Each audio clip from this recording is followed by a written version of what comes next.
So now to the future a little bit. What do you do when you know that a CRC is coming to an end and you will have a wonderful network of plant biosecurity scientists and practitioners? A gaping hole, in my view, in the national innovation system, a little bit of money left over, and the potential for some significant commercial returns that could be invested back into more science. Many people's first response is another CRC. They've been so successful. In my view, perhaps like the other this morning with the 3%, we've got to think differently. I believe that change is the only constant. We shouldn't be going for another CRC. Regardless, it's not allowed. But I don't think it's the best option. Ultimately, we went through a 3-year process of trying to decide what was the best thing.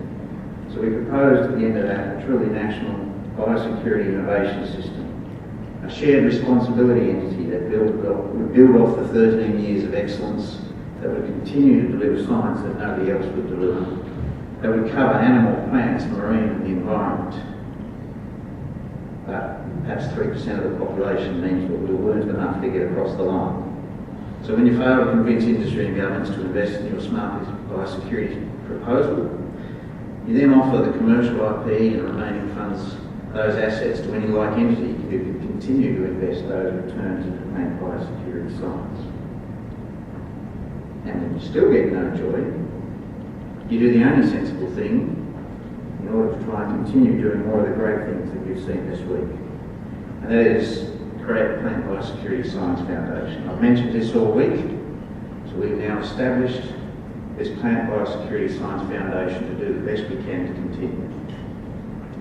Its vision and mission almost mirror that of the CRC. We want to ideally long-term see our production systems, markets and environments protected because we have an effective plant biosecurity system. Our mission: invest, co-invest, collaborate and partner, exactly as in the CRC, to do RD&E and capacity buildings to help safeguard Australia. Not just our industries, our regional communities and our environment, all through enhanced plant biosecurity.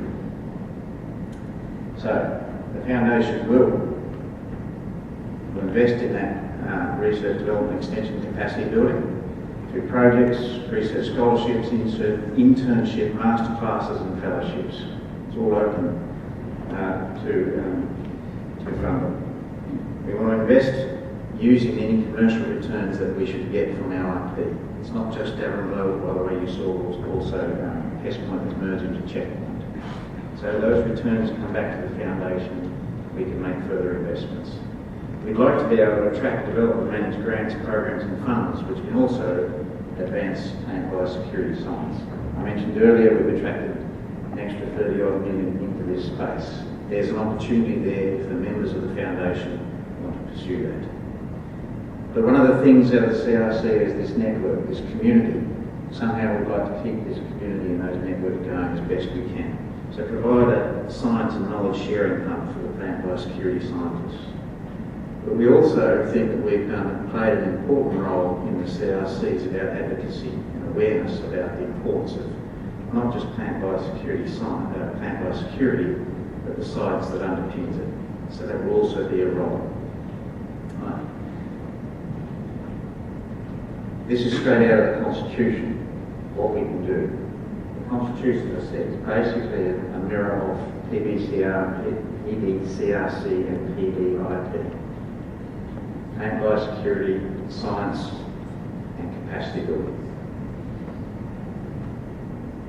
See down the bottom half there, we particularly wanted to focus on environmental plant biosecurity, cross-industry science, non-levy paid science, as in non-levies, not being paid to the RDCs, where the RDCs have a gap. Strategic science, which we've seen a fair bit of today, and some of those international scientific collaborations. It's ready to go, it's established. The establishment has been cleared through the CRC and its processes and been supported with some of those unused funds. It's been agreed with by the Commonwealth and it's been articulated for some time in our transition plan. It means that those very small amount of leftover funds in the CRC can be used for the purposes that are always intended, to to invest in plant biosecurity research, development, extension and capacity building. If we didn't do this, those funds would be going back to the Commonwealth. It's a not-for-profit company. None of us, none of the members can benefit directly from a return. All returns go back into science. It's governed now by a volunteer board of directors, which I'm pleased to say are Martin Bales, John Lovett, myself, Vince Logan, to provide some continuity, and we welcome on Ms. Melissa Wood from ACR, and Dr. Sally Troy from DOR has agreed also to be on the board. Members vote for the directors of the general meeting. So this is our initial board, but as members, whoever comes on as members get to vote on the directors. So Joinux membership is open to anybody and everybody. PBCRC participants are and being invited here and now to become the first members. We've got a very small select group of members just to kick things off.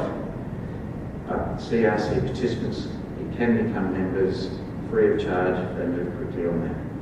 We've actually divided the membership up into various classes in order to make sure we don't get any particular balance or imbalance in where we might go. So the classes are RD&E and capacity building providers, regulatory members, industry members, and then general members, including individuals.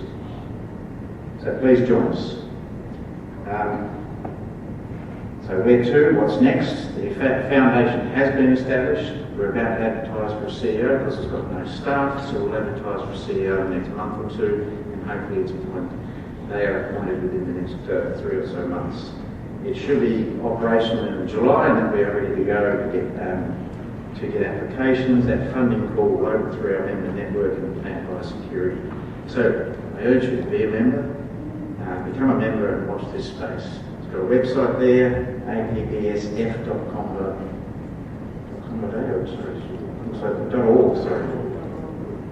.org.au. So I happily say right now the foundation is launched.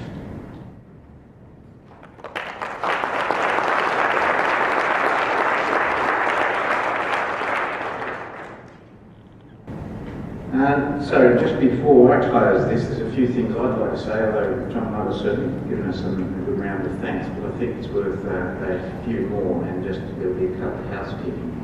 One of the things that you might have noticed, of course, is the camera up the back.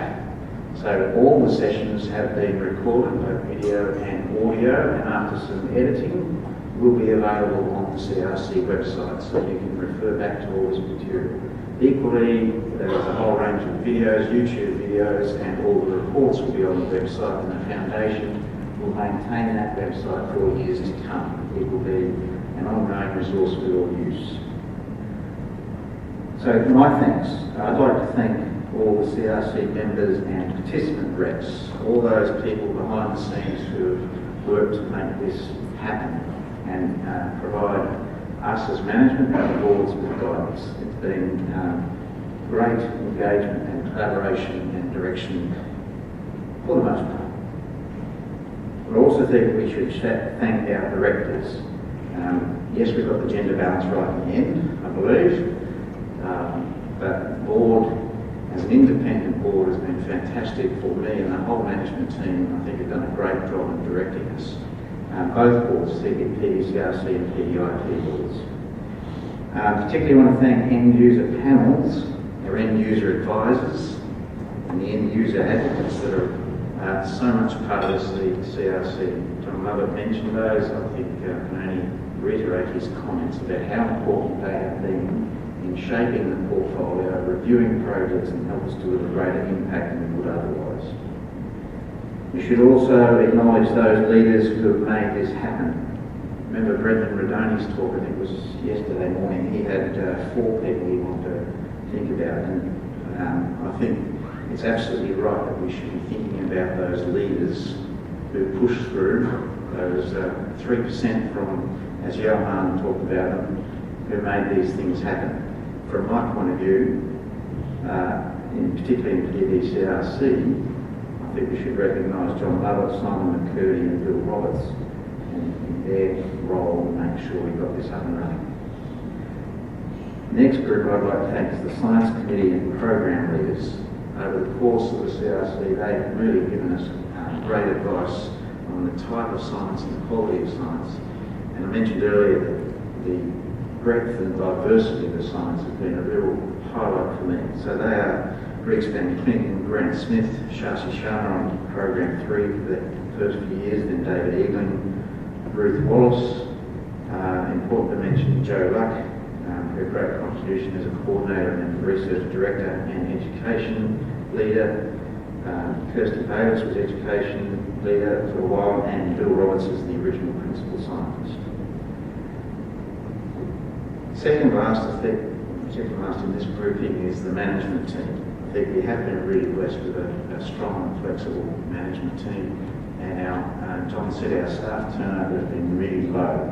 Until the last 12 months, when people started looking for jobs, where we've had more than 50% turnover as people look to secure their futures, which is absolutely fair enough, and we've actually been supporting that. But we've also been really privileged in finding great new staff in that period. But over the course of the CRC, that management team has been wonderful in making it all happen. On that note, I think we should, if anybody is looking for good quality people, we're all looking for jobs. Particularly related to the SX, we need to acknowledge Greg and Mandy from Conference Solutions for the great job they've done again.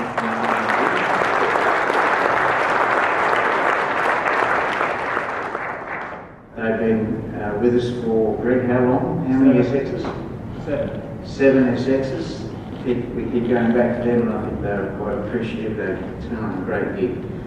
Equally, this venue is fantastic. In fact, I can hardly remember a dud venue. I wasn't obviously at Monica Road.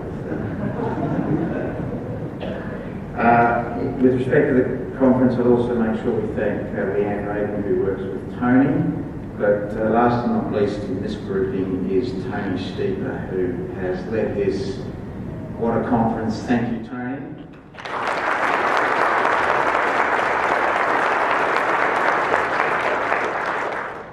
Tony doesn't need a job, sorry.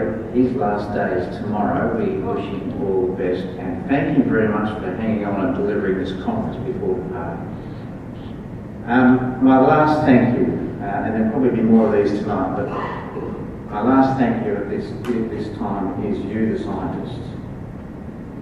As a management team, as a board, we are here to facilitate you guys doing good science and delivering it.